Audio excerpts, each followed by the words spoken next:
Welcome back to Gems Podcast. I'm your host, Genesis Amaris Kemp, and with me today is Janet Navarrette. And here's a bit about Janet. She is a self-proclaimed fun expert who proudly wears her heart on her sleeve. She started Gymparty, a fun virtual wellness program that helps everyday people find joy in fitness and nutrition so they can stick to something that works for them. The program is inclusive, diverse, and community-based. Yet, you still get that personalized touch. Who doesn't like personalization? She's first generation to Vietnamese refugee parents, purple belt Jiu Jitsu student, and Disney enthusiast. These things combined creates an extremely compassionate, diligent person who appreciates details and loves to have a good time. She's my type of gal, y'all. And today, we're going to talk about women in leadership as well as business, but we're really going to focus on the people of color within leadership and business.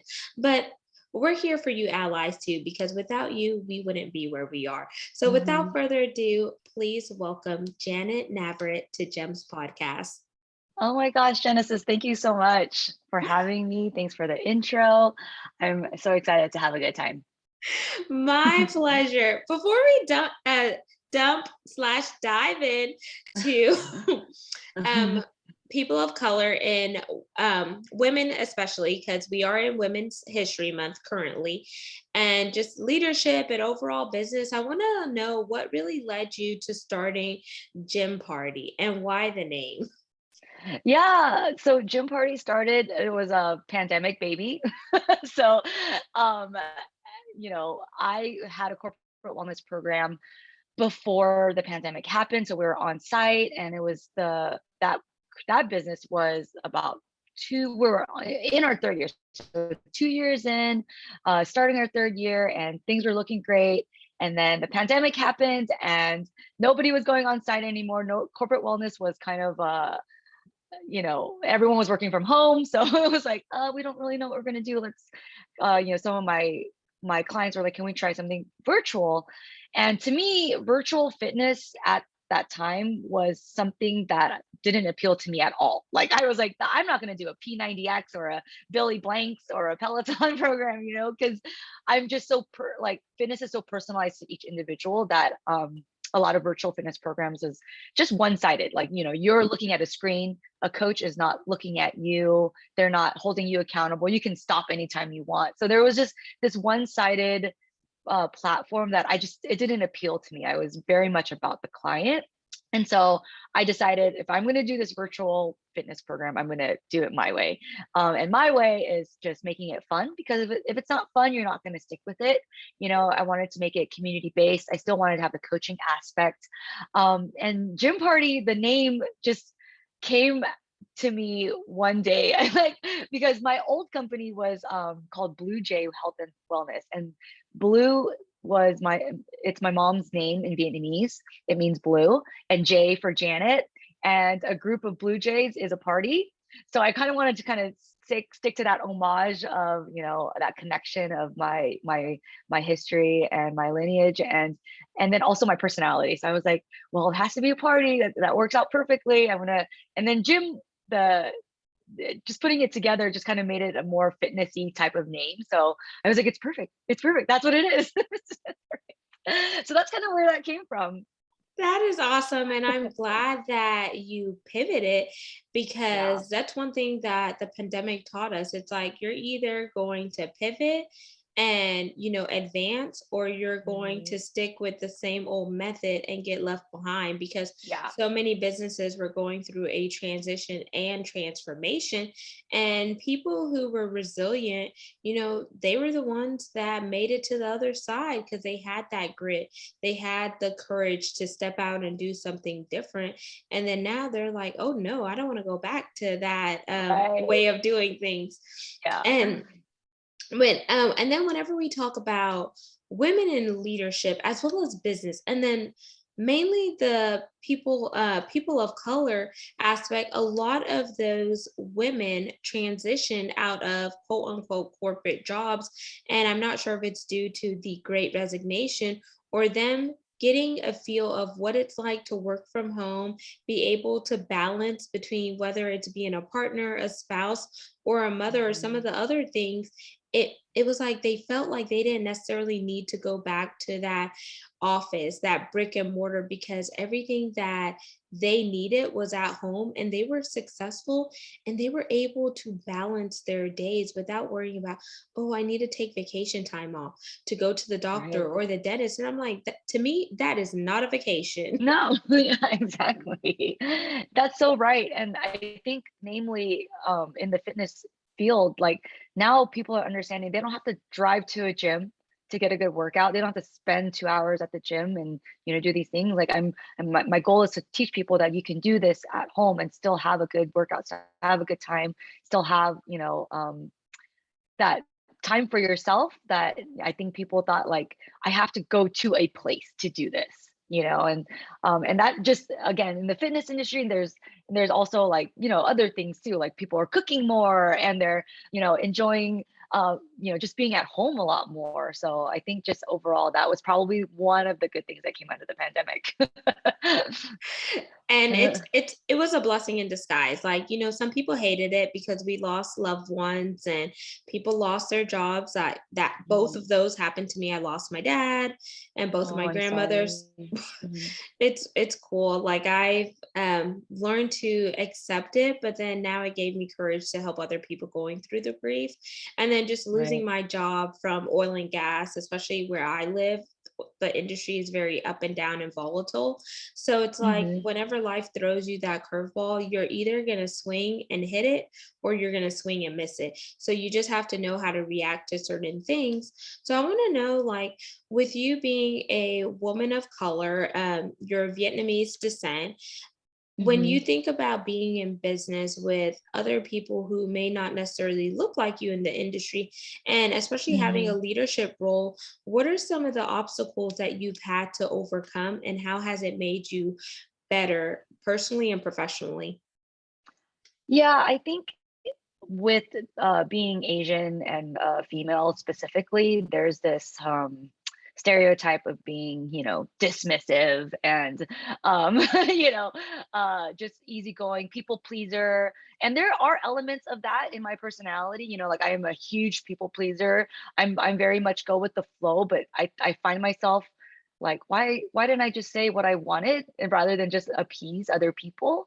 Um, that is a huge part of my like blood, right? So sometimes uh I find myself uh fighting this, or like I don't know if you've noticed in this little time that we've been here, I'm loud. I'm loud, I'm fun, I'm boisterous, and so there was this kind of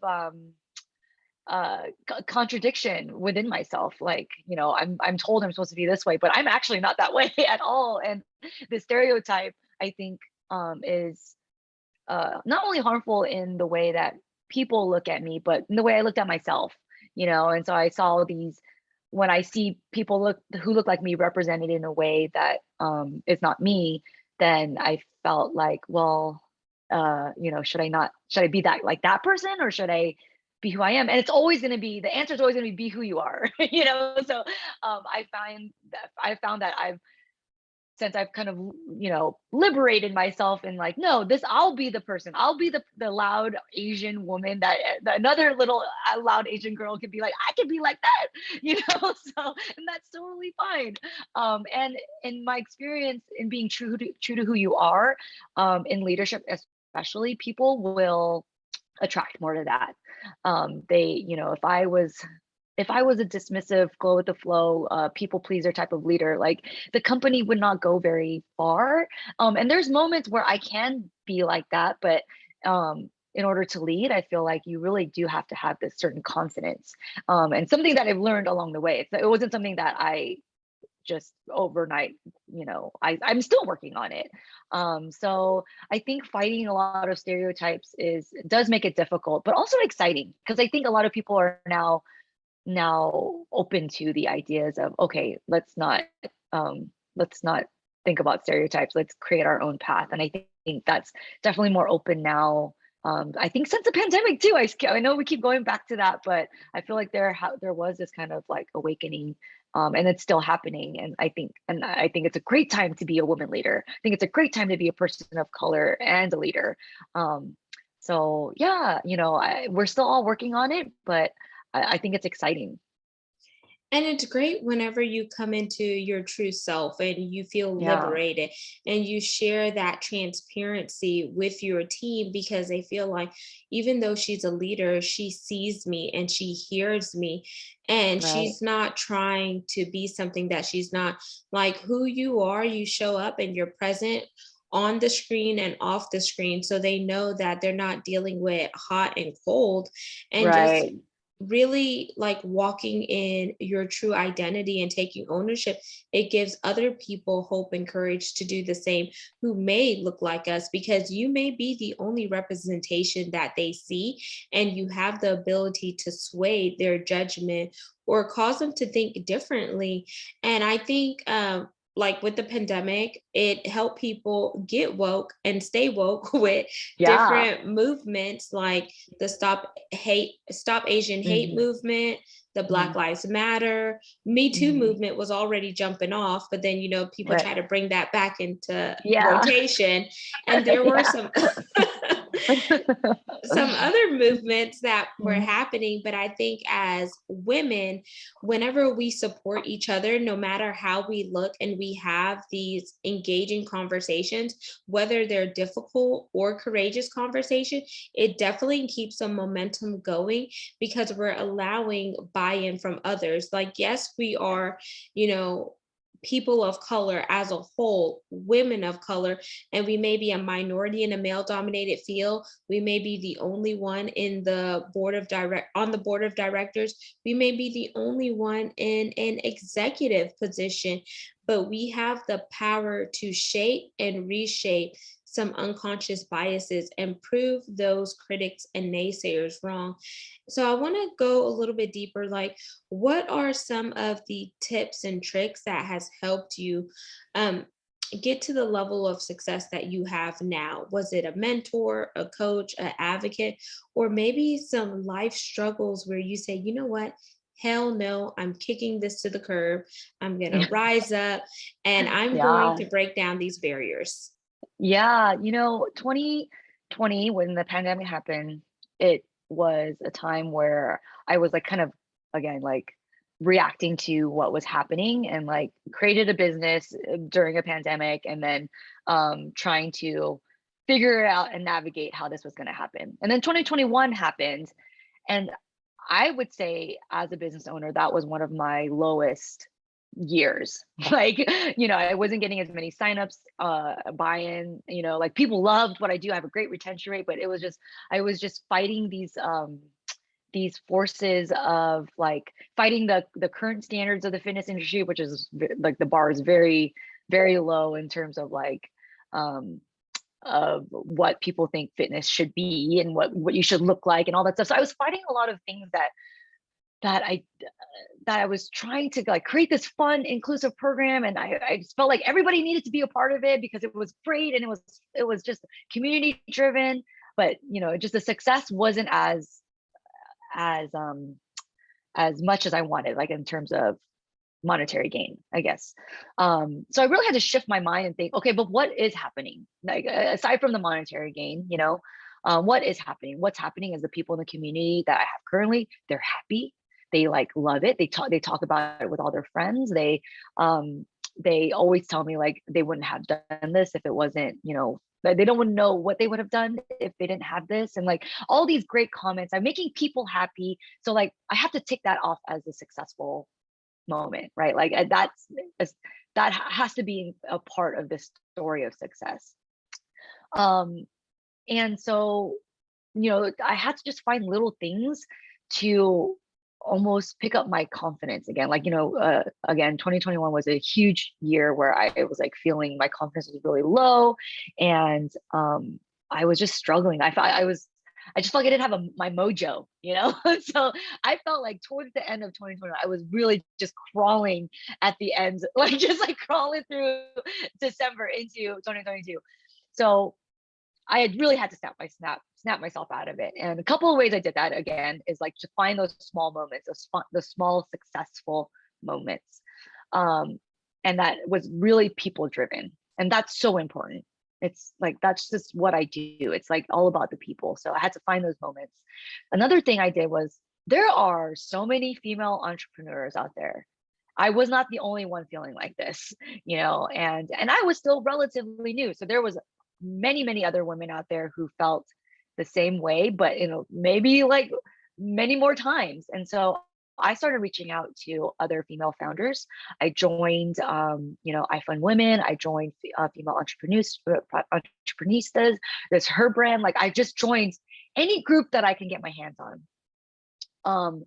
And they may not all work out for me, but I'm part of them and I engage where I can. And there's just thousands of women in these groups. And I've found a lot of good connections and friends through these groups and people who felt the same way. And then that slowly just kind of, again, built my confidence again, like, oh, like I'm not alone, you know, like, because hearing other people's stories, and I'm sure you can relate with this podcast, like hearing other people's stories really like amp you up. So I started doing that.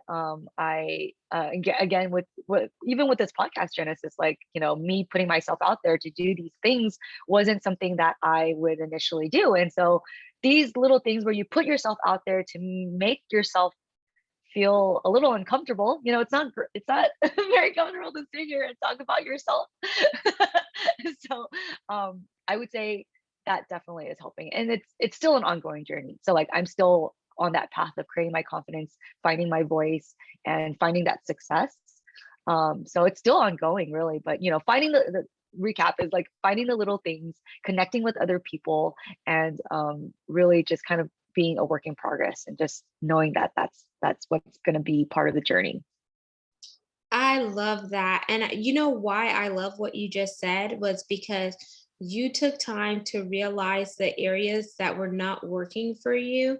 You took ownership of it and you connected with it. And once you connected with it, you got to the root and then you looked for ways to make change internally and Right. externally. You begin to build a community with like minded women who were traveling on the same wavelength as you were. Those women Mhm. reignited your flames, got you Right. pumped up, and then Yep. now you're in community with people that you can network and continue to build those relationships, which is going to give you lasting rapport. And then Mhm. you use that whip without the H because you became a WIP, work in progress is what I like to call it. So I just say my whip without the H. That's so good. I mean, it's hard. It is hard. Every day is hard, you know, and every day is a little scary. And I think that's, if it wasn't a little hard and a little scary, it wouldn't be worth it. But also, you're probably not doing it right, like as an entrepreneur, you know.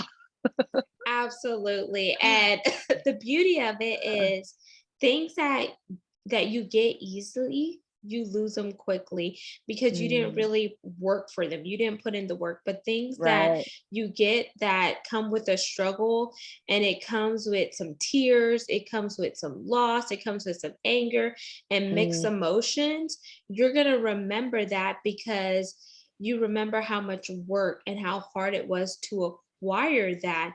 And it's so important that we not only celebrate those big wins, but you mentioned celebrating those small wins, those mm-hmm. small baby steps, because over time, those baby steps are going to turn into big leaps and Yep. jumps. So you Mm-hmm. have to really celebrate the season that you're in. And especially being a woman in leadership, you shouldn't be afraid to speak up because of labels that may get put on you, whether it's aggressive. Like I know as a Black woman or a melanated woman, or sometimes I like to call myself that chocolate drop. Um, I love it. I love it. they'll say, oh, she's an angry Black woman, Oh or no. she's aggressive or whatever the case may be. And I'm Yeah. like, when you hear those things, it's like a cop out because you're saying that because you don't have anything else to say. Or I just Hmm. see it as, you know what, I'm doing something great in my field because your haters are going to be your motivators because they motivate you to Hmm. keep grinding and going Yeah. harder.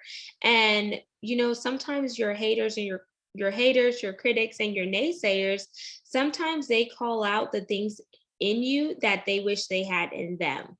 Mm-hmm. Yep. Yeah. Yep. Did you watch the Judge Ketanji Brown, the have you seen any of that? I The saw question. clips of it, but I haven't Yeah, seen the whole thing. when you're when you're mentioning that, I know, and I know it happens on a daily basis, but to see that on a large scale, and I I just admire every Black woman, but in that moment, like, it made me appreciate, like, the composure that she had, the just like, it was just astounding. And I'm sure, like, that's what you go through very frequently. And so, I think it's, again, like, blessing in disguise. Like, people saw that and was like, that's like, and then you're probably like, that's what I go through. Like, that's me. Like, that's not new to me. So me asking you if I've seen this video, or if you've seen this video, you're like, I don't need to see the video. I live it. you know? And I'm just glad that, she could, hold her ground, that people could Yeah. see her on that scale, because there's going to be another Black or brown girl that is aspiring to do something similar to what she's doing. And if you don't see anybody out there doing it, you may get discouraged because you're like, what about if I'm the first one and I Right. fail? Or what about if they select me and I'm that token holder? So I want to talk a little bit about tokenism a bit before we wind down. Have you ever been that token in a corporate setting where you felt like they only gave you the spotlight because you were Asian, because you fit the description and you checked off the box to fit Yeah. their diversity, inclusion, and equity? Oh, Genesis. Like, not only the Asian, but the female. And, like, again, I'm in a hugely male dominated industry. So before I started my business, I was in a very toxic work environment. And a part of that was I was, like, one of the few female like, management person. And so, or one of the few female managers. And so um I think it was easy to just be like, Janet knows how to work an Excel sheet because, she's smart. Like, she's really, yeah, she knows matching those numbers. Like, let's have her do it. Or Janet's really organized, because, that's an Asian thing too. Like, we're really organized, but it's also a female thing. So it's like, it probably goes hand in hand. So it's just easier to, like, hand these things off to me. And, like, for me, like I was telling you, I was people pleaser. I was trying to get ahead. I was a little bit younger. And so I was like, yeah, yeah, I'll do it. Let me just give it to me. I'll do it all. Let me conquer the world. Like, I'm going to take over these tasks, and I'm going to show everybody that I can do it. And so, like, the tokenism almost got the best of me. Like, yeah, I can do it. Yes, I can do that. Yes, because I'm doing this, I can definitely do it. And then it came down to, okay, well, they keep adding things onto my plate, and I asked for more money, and I was like, this is like, I feel like I need to get more. I need to be more valued.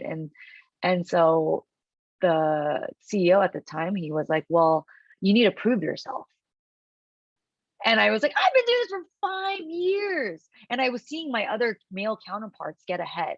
And so, like, I was like, okay, well, here's my 2 weeks. Like, like, I'm done. And they were so shocked. They were like, what are you going to do? What? And I'm like, I don't know, not this. Like, I just needed more. I needed to respect myself a little bit more in that moment. And so yes, like, I've been in that situation, but to be able to be like, no, like, I'm not going to be your ideal token person, whether that's me being that female person for you, or me being that female Asian person to fit the minority. I'm not. And so saying no was very satisfying, but also very, very scary, because change is hard. Leaving a job that you love is so hard. Like, I loved my job. I loved doing all those tasks, but at the end of the day, like, I still needed to value myself, and I couldn't define myself in the work. And so after leaving that job, I had to really dig. And again, maybe another aha moment or another pandemic in my mind, I guess. But like, I really had to figure out what I wanted, who I was, and what I didn't want. And a part of that is, I didn't want to be someone's token. Yes. And I'm so Mhm. glad you held your own, girl, and you said Mhm. no, because some people are so intimidated or inferior by saying no because they feel like, if I say no, then what about if I lose my job? What are the Yeah. repercussions, or et cetera? And I feel like that is a mindset that they try to ingrain in you because they want to control and manipulate you to not Right. really knowing who you are. But when you know who you are and your why, then you're able to really walk with confidence and you hold things up to a higher standards. And then whenever you are working for a organization, if you feel like they are not treating you fairly, that is not Mhm. the end all be all. That is not the only Right. company. Know Yeah. what your morals and your values are. And if they no longer mesh and align with that organization, then it is time for you to politely exit stage left or stage right, because Right. your time is so valuable. Like, we Yeah. spend the majority of our day at work. So if you could take time building somebody else's empire, legacy, and laying a foundation for them, why can't you do it for yourself? And I'm not Yeah. saying, for those of you listening, to leave your jobs without having a plan B. I'm not saying that, because I don't want you to say, Genesis, I need help with with my light bills or something. But I'm just Right. saying to be Mhm. strategic, know your worth. And when you know your worth, value yourself just as much as you would like somebody else to value you. If you don't value Mhm. yourself, what makes you think somebody else is going to value you? Right. Exactly. You hit it on the nail. Yeah. To be strategic. And obviously, uh, I had the privilege of, like, okay, I'm just gonna walk away. Not, and I get it. Not many people have that, but like, to me, in my mind, it was like, I would rather work at a Starbucks than continue this. And so, because I knew who I was, and so even if I was like, okay, I'm gonna just do, even if I was like, just I'm gonna do that for a minute until I figured other things out. Like, do that, like, take that risk, because at the end of the day, again, life is short. Like, if there's anything we've learned, life is so short, and you should not live it in a way where you're living for somebody else, and if someone else is trying to bring you down, like, you gotta know your worth, know your value. Absolutely. And as we wind down, Janet, I want you to leave the listeners and viewers with your call to action for this segment. Well, thank you, Genesis. Really, I hope that, people sign up to Gymparty, but also, like, really, my call to action is to just live your best self, your best, healthiest, and happiest self, and whatever that means for you, do it. Don't be afraid. Don't be afraid, because again, life is short. It's too short to be miserable and unhappy. So live your best life. Hey, it's a party. It's a party. Hey, Yes. or find your song that gets you pumped up.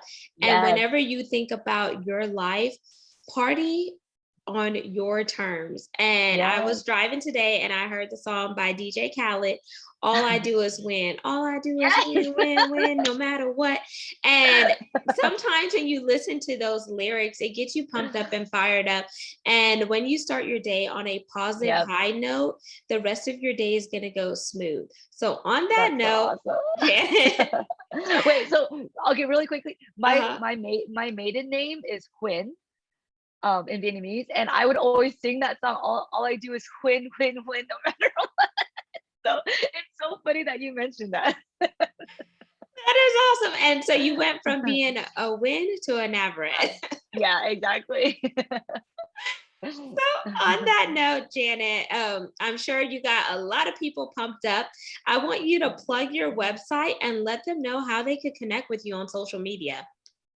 So website is gymparty.com, and you can find me at Janet Navarrette on Instagram, or at gymparty underscore on Instagram.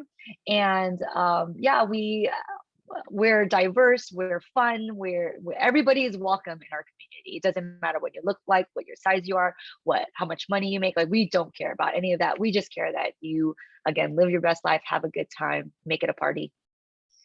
And there you have it, listeners and viewers of Gems Podcast. You just heard two firecracker women of color coming together, shooting the breeze, talking about leadership, business, how to get your health and wellness back on track. It's okay if you fell off, but you need to get your wheels Yeah. back on track so you can keep going, and really taking ownership of your life and your career. Stop living in the shadows of other people, but pop up and pop out, because you are here to make a difference. Be the trailblazer that you desire to be. Be the Mhm. one that ignites the fire within and help others find their light so they could glow up. So take the reins back and don't let life take you back. Until we chat next time, peace, love, and lots of blessings. Don't forget to hit subscribe and share this podcast with family members and friends. We are on 40 plus platforms, and you can follow us on Gems with Genesis Amaris Kemp on YouTube for all things video content. Until we chat next time, ciao.